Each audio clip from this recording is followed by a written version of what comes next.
नमस्ते किसान भाइयों। आज मैं आपको दिखा रहा हूँ टमाटर। जो मैंने पिछले वीडियो में बताया था कि बगैर पौध के न कोई मैं बीज लेके आया न कहीं से पौध लेके आया, और किस तरीके से तैयार किया, बिल्कुल ऑर्गेनिक, कुछ भी डाला नहीं इसके अंदर। और अभी इसके अंदर देखो फ्लोर कैसे दबा के आ रखे हैं, कुछ भी नहीं डाला है फिर भी, और टमाटर लगने भी शुरू हो गए हैं। मैं दिखाऊं तो आपको, ये देखो, ये देखो, इधर टमाटर लगना स्टार्ट हो गए।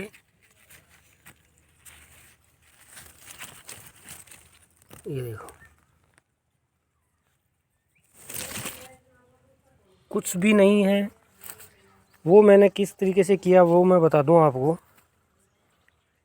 अपने घर पे टमाटर लेके आते हैं, उसमें से कोई अच्छा टमाटर हो, उसके सब्ज़ी बनाते वक्त उससे पहले उसमें से बीज निकाल लो। वो बीज सुखाने की ज़रूरत नहीं है।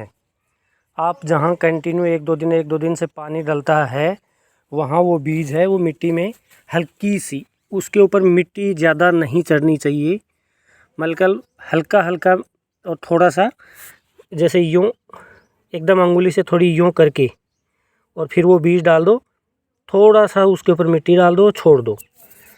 वही आपके घर के लिए एकदम बेस्ट पौध तैयार हो जाएगी। टमाटर ही टमाटर हो जाएंगे। अब ये देखो आप, ये एक पौधा है टमाटर का, ये यहाँ से लेके और ये यहाँ तक एक ही पौधा है। अब ये देखो आप, कितने ज़बरदस्त फूल आ रखे हैं इनकी। हो गई घर पे वैरायटी तैयार। तो इस तरीके से, और कुछ भी डाला नहीं। अब बोलते हैं इसके अंदर वो झुलसा रोग आ जाता है, और टमाटर में और भी रोग आते हैं, जैसे इसमें पत्तियों का रोग आता है एक। और सबसे ज़्यादा जो टमाटर का रोग होता है वो झुलसा रोग ही होता है। अभी तक इसके अंदर ऐसा कोई भी रोग नहीं है।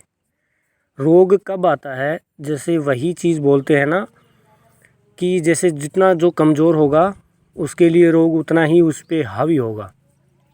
जो जितना स्वस्थ होगा, चाहे वो मानव शरीर है, चाहे वो पशु है, और चाहे वो पेड़ पौधा है, जितना वो स्वस्थ रहेगा, जितना अच्छा उसका ग्रोथ होगा, वो रोग मुक्त होगा।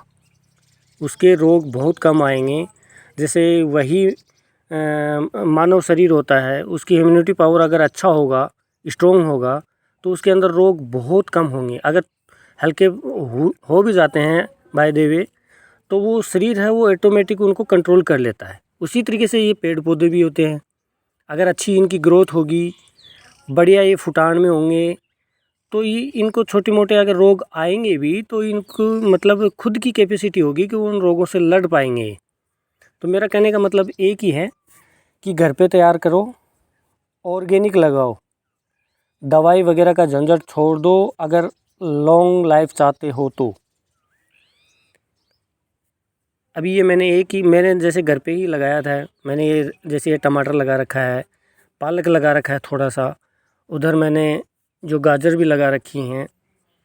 तो इस तरीके से थोड़ा थोड़ा करके लगा लो। आप घर के लिए तो कर ही सकते हैं अपन, घर पे तो कम से कम ऑर्गेनिक खाओ। यही मेरा एक उद्देश्य था, ऑर्गेनिक खाओ, ऑर्गेनिक परिवार को खिलाओ और स्वस्थ रहो। तो ये टमाटर का जो मेरा वीडियो था, ये आपको कैसा लगा कमेंट करके ज़रूर बताना। अगर फिर भी नहीं समझ में आए कैसा लगाना है किस तरीके से, मैं एक बार फिर रिपीट कर देता हूँ। जैसे टमाटर होता है, या तो जैसा अच्छा वैरायटी का टमाटर है और वो थोड़ा गल गया या सडन में हो गया, उसके बीज निकाल दो, मिट्टी पे डाल दो, थोड़ा सा उस पर मिट्टी डाल दो। हाँ, ये ध्यान रखना चाहिए कि एक दो दिन से वो थोड़ा हल्का हल्का नमी रहनी चाहिए उस मिट्टी के अंदर। जैसे सब्ज़ी बनाते हैं, टमाटर की कटिंग करते हैं, उसमें से बीज निकाल लो, वो डाल दो, उससे ही पौध तैयार हो जाएगी। टमाटर ही टमाटर हो जाएंगे। ये देख लो आप, ये मेरा दिखाने का और बताने का उद्देश्य था। अब ये एक ही पौधे पे मैं कितनी दिखाऊं आपको। ये देखो कितने फ्लावर हो रखे हैं, मतलब फूल ही फूल है। अभी इस पे जब टमाटर लगेंगे तो बहुत, और थोड़ा सर्दी का भी इस पे असर हुआ है, और कोई नहीं है ये देखो थोड़ा सर्दी का असर हुआ है इस पौधे पे, और बाकी का एकदम पूरा स्वस्थ पौधा है। ठीक है, इस तरीके से आप घर पे बगैर पौधे लाए, पौध के बगैर बीज लाए हुए भी तैयार कर सकते हैं। ठीक है मेरे किसान भाइयों।